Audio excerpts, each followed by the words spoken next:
много бегает, вот сдалека, с дистанции бьет. Такого высокого соперника у нас не было.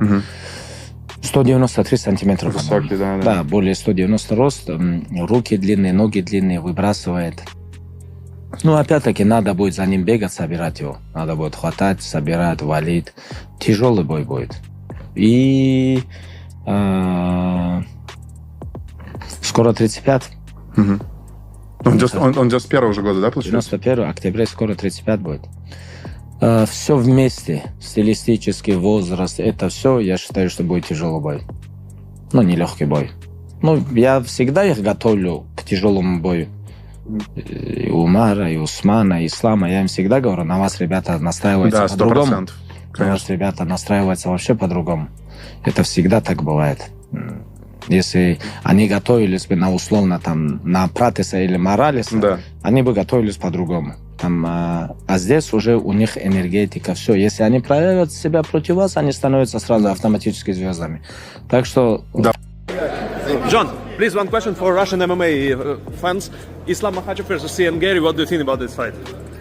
Oh, I'm going with Islam because he has a wrestling background, and it's hard to beat wrestlers. So Islam, he may just be one of the greatest fighters in the world right now.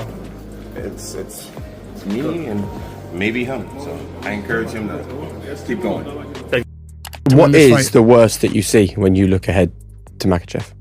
Being held down for 25 minutes and just having a boring fight. He's a phenomenal wrestler, a phenomenal grappler. And if you allow him the ability to stay on top and utilize his grappling and his wrestling, he can suffocate you and just lie on you like a weighted blanket, and you just find it so hard to move. And I'm like, that's not fun for anyone. It's not fun for me. It shouldn't be fun for him. And it's definitely not fun for anyone watching. So I feel like, and he did exactly that to win the world title fight. And I feel like that's the worst case scenario. Islam isn't a small guy. He is big. You know, I'm not sure how big Jack is. I've never seen him in person. But I don't think Islam's going to be undersized when they face off. You know, I don't think it's going to be about the size. To me, it's going to come down to the execution. If Islam can secure the takedowns, Jack's take down defense, his get-ups, I think that's going to be the story of the fight. I don't think size is going to be the story of this fight. Please let that be a smokescreen. You know what I mean? Like, again, I always say, we talk about it all the time. Fighters need to have an almost insane level of self-confidence, right? Like, you should not be getting into a steel cage with another human being if you do not have the utmost level of self-confidence. So I want Ian to feel that way, that he does have the ability to be there, but I don't want to see it happen there. But I mean, if Ian can stay on his bike, stay outside, use his range, use his speed, use his accuracy, he can make it interesting. I think if he gets taken to the ground or stuck in the clinch, I think it's a long night for him. A long night? I think it's taken to the ground. This shit's over faster than him and fucking Charles Oliveira. What the fuck are you talking about? If this fight hits the ground, I don't think he gets up until the fucking ref helps him up. That's what I think. Like, all these other guys, I think they've got way more quality on the ground than he does. But on the feet, 100%, I agree. He's difficult. Main event for one quick second, because we are, I don't know if you realized, are squarely in the middle of underdog season in the UFC right now. That's right. It's underdog summer, if you will, in the UFC. If Ian Garry was an American, I'd be saying at this point, after Sean Strickland and Justin Gaethje, their last two performances, that Ian Gary's for sure going to leave with that world title. Well, he is a striker. Yeah. And if you look at what strikers are doing against grapplers right now, you look at the champs, you go from Josh Van on up, you know, it used to be not that long ago, it was extremely grappling heavy. You know, Islam was the champ at 155.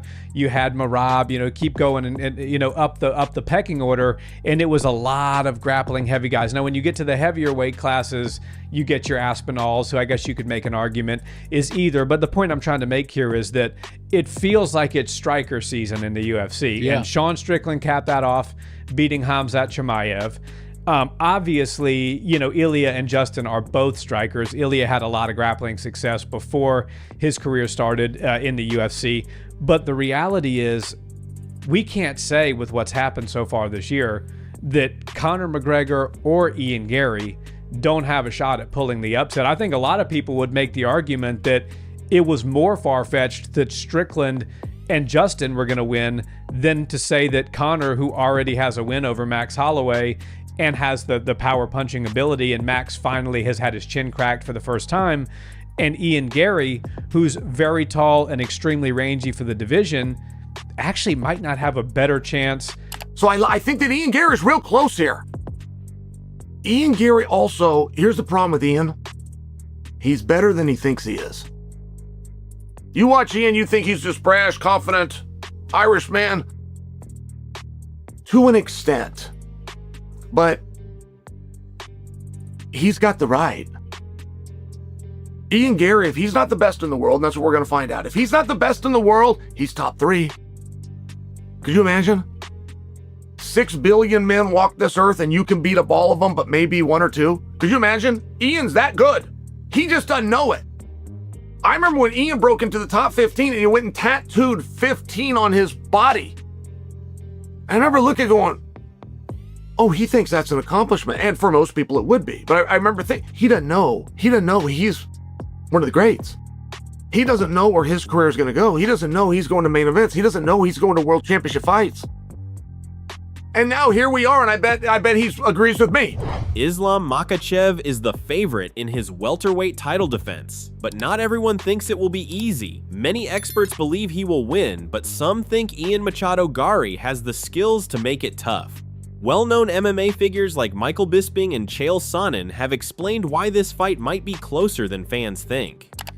Ian Garry, he's a bit of a weird one, right? Like, he's a difficult guy to fight, difficult guy to look good against. He's long, he's rangy, he's pretty strategic in there. How do you feel like he matches up with Islam Makhachev? He does well with Islam on the stand-up because he's rangy, he's tricky, all those. But on the ground, he doesn't. He does okay, but he doesn't survive on the ground, I don't think. I mean, well, okay, he might survive 5 rounds, but he won't get the best of Islam on the ground.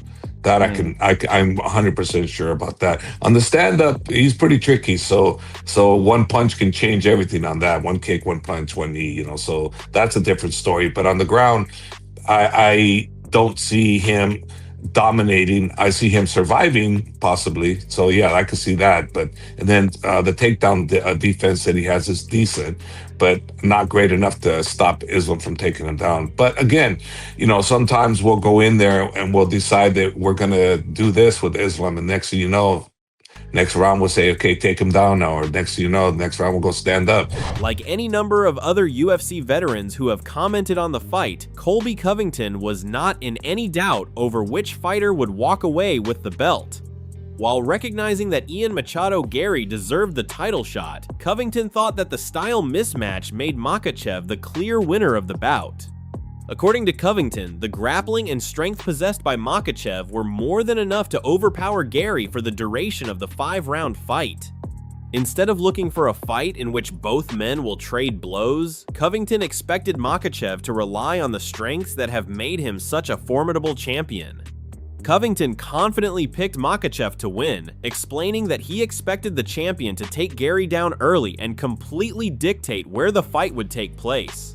He argued that Islam excels at forcing opponents into his preferred style, using relentless pressure, top control, and superior grappling to drain them. According to Covington, Garry simply would not have the physical strength to stop that approach, saying Makhachev was too strong and would impose his pace from the opening exchanges until the fight was firmly under his control. Speaking of you being the former interim welterweight champion of the UFC, next UFC card, they have Islam Makhachev versus Ian Machado Garry. Who do you favor in that? I favor Makhachev for sure. I think he's just going to take him down and dictate his pace and put the fight where he wants to fight. He's too strong for that little twig, that little cuck that sits in the corner and watches his wife get dogged out by the nutritionist. So, I got Islam. Islam ain't doing that cuck shit. Just like other UFC lightweights, Arman Tsarukyan predicted Islam Makhachev would win his welterweight title defense against Ian Machado Garry. But unlike those who confidently predicted that Makhachev would win the fight despite having not explained their reasoning, Tsarukyan stated that while Garry is tough to beat, Islam is the favorite due to his skills and experience as well as his domination in the sport. Although Tsarukyan respected Garry for his skills, he did not feel the need to prove anything since he knew that Islam is clearly above the rest in terms of his skills and experience. When it came to predicting the outcome of the fight, Tsarukyan stated that Makhachev will win the fight via submission. According to Arman, there is more that he needs to look into when it comes to Garry, since he is not a close follower of the welterweight division like his own lightweight division. Tsarukyan knows that people always mention Garry's takedown defense skills, but he chose not to let that dictate his decision since he knows that Islam is currently the best fighter in the world, and it is almost impossible to beat him. And lastly, someone else that you know well, Islam, he's fighting next UFC 330 next month against Ian Machado. Garry, you're good at predictions, so who do you got in that fight? I got Islam. How? It's a tough fight. I think it's a submission. Submission. But I gotta rewatch Ian Garry's fight because I don't know him very well. People saying like he has a good takedown defense. Yeah. Yeah, so we'll rewatch and come back to that. So because I know everything in my division. Yeah. But I don't know a lot of people in 170, so I cannot say. But like Islam right now he's the best, so it's a little bit hard to beat him. How would you grade this? As per Bisping, Garry is someone who has many characteristics that would definitely give trouble to Makhachev. Some of the things Bisping pointed out include Garry's length, mobility, movement, and how he can control his range. It is because Bisping was aware of the fact that Garry had already done it in the past against high-level opponents like Shavkat Rakhmonov and Belal Muhammad, who used to be a champion. And I'm telling you right now, this fight for Islam Makhachev may be a lot harder than what people think. Given all of the accolades that Islam Makhachev has, it's easy to just dismiss Ian Garry and say, listen, he's got to just run right through him. Okay, you could send him to Dagestan or Georgia for 20 years and still forget all about it. Send him 2-3 years Dagestan and forget. Okay, because Islam Makhachev is the GOAT. He's going to take him down. The man's Irish. They don't wrestle in Ireland, for crying out loud. Well, guess what? He's a well-rounded mixed martial artist. He's 17-1. He had a very, very close fight with Shavkat Rakhmonov. Ended the fight threatening the rear naked choke. He beat the former champion, Belal Muhammad, that wrestled the life out of Leon Edwards, okay? So this is a real fight. Before you start to think that this is just going to be one-way traffic, I'm telling you, this is going to be a lot tougher than what you think. Despite all his respect for Garry, Bisping was ready to accept the fact that Makhachev would have a significant edge if he succeeds in taking the match to the ground. According to Bisping, the grappling and submission skills of Islam still stand on another level, which means that it will be very hard for Garry to get out of the clinch in case Makhachev gets him there. Nevertheless, Bisping pointed out the fact that Garry's approach could drive Islam crazy and help him earn rounds. Now, of course, the career of Islam is ridiculous. When you look at the last few fights that he had, the people on his resume, it's insane. Jack Della Maddalena, Renato Moicano, granted on a day's notice, and he made it look easy, got it done in just 4 minutes. Before that, Dustin Poirier submitted him. Alexander Volkanovski 2 times in a row. Charles Oliveira, Bobby Green, Dan Hooker, Thiago Moises. When Thiago Moises was the real deal, when he was a contender, when he was coming up and he was very, very hungry. So as I say, he's on a run. The record of Islam Makhachev is 28 wins and 1 loss with 18 stoppages. And of course, if he can get a hold of Ian Garry and take him down, yeah, it's probably going to be easy. Ian will struggle to get back to his feet, and I don't think he can match Islam in terms of jiu-jitsu or submission grappling, okay? But it's the style that Ian Garry has. It is the length and the reach that he has, and it is his ability to silence out the crowd and not give a damn if you people are booing. If everyone in the arena is throwing their popcorn and the drinks and going, boo, this is garbage, because all Ian Garry is doing is dancing around, popping the jab, throwing the right hand, using push kicks to keep Islam away, he won't care, because on paper or according to the judges, he's winning the fight, and his job is to win the fight and become the welterweight champion of the world. But of course, it ain't gonna be easy. Taking into account the recent fights of Islam, James Lynch emphasized the dominant win over Jack Della Maddalena as evidence that moving to the welterweight division is not having any effect on his performance. According to Lynch, Makhachev has been able to control everything during this match through his efficient striking and excellent takedowns. On the contrary, Lynch commended the win of Garry against Belal Muhammad, emphasizing his exceptional fight IQ and discipline. It is also worth noting Garry's 80% takedown defense, which will be an important statistic in his upcoming fight with Islam. In spite of giving high marks to the defensive wrestling of Garry, Lynch continues to believe that Islam has the upper hand due to his perfect combination of skills. As Lynch noted, Makhachev is not only a wrestler anymore because his striking techniques have turned into another tool, making him an excellent fighter with great wrestling skills.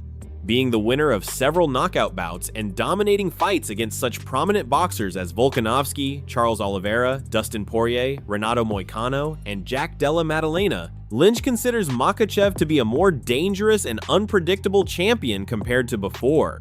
Dan Hardy believes Ian Garry is facing the toughest test of his career against Islam Makhachev. While Hardy praised Garry's confidence and the work he's put into improving his overall game, he pointed out that Islam presents problems in every area of MMA. According to Hardy, Makhachev has the perfect skill set to trouble anyone at welterweight, whether the fight stays standing, moves into the clinch, or hits the ground. He even described Islam as having the kryptonite for the entire division because of how complete his game has become. Hardy also noted that although Garry has been spending time improving his jiu-jitsu and grappling, it's difficult to truly prepare for the kind of pressure and wrestling that Islam brings to the cage. Hardy continued to explain that this Dagestani style keeps producing champions because they all employ the same unyielding approach: wrestling, pressure, discipline, and more dangerous strikes. However, even within the Dagestanis, Hardy made sure to point out that Islam is right at the top of the pyramid. Focusing on the bout itself, Hardy feels that Garry can't afford to go 5 rounds just shooting off his shots and trying to outbox the champion. While he conceded that Garry is a skilled and smart striker, Hardy felt that Islam would ultimately get into the fight if he builds up enough momentum. According to Hardy, Garry needs to do some damage to Islam to gain respect for his offense. This was what some of the top people in MMA had to say regarding the upcoming fight between Islam Makhachev and Ian Machado Garry. Though many believe that Makhachev will retain his belt, others feel that Garry is capable of shocking the MMA community by pulling off an upset win. With a combination of Islam's superior wrestling skills and championship experience matched against Garry's physical stature, mobility, and fight IQ, this has become one of the fights of the year. The more it gets towards fight day, the more diverse these opinions are becoming, and this just serves to create more hype about this upcoming title fight. There is no doubt in my mind that these two men definitely have something to prove, and that when the doors to that cage open, there is not going to be any mercy shown by either of them. But what are your thoughts on the matter? Will Islam Makhachev remain unbeaten, or will Ian Machado Garry take the title?